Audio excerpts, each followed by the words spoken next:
Welcome to Kenton's videos. Enjoy the video. You must be the account owner or family manager. Once confirmed, sign in with your credentials.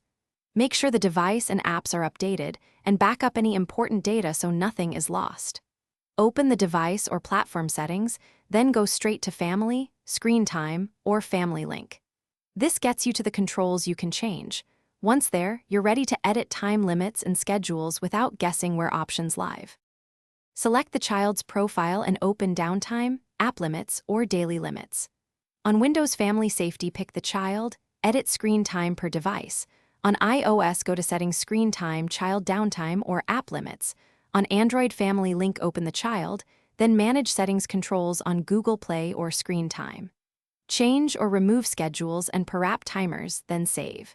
If something looks wrong, temporarily disable. Once you've made changes, save and sign out of the management console, then restart the child's device and test access.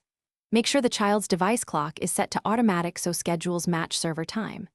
If limits persist, verify you changed the correct profile and that you're signed in as the family manager.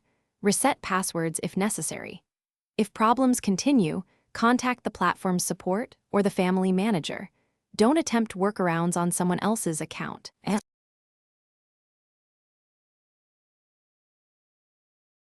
Thanks for watching. Consider subscribing if we helped you.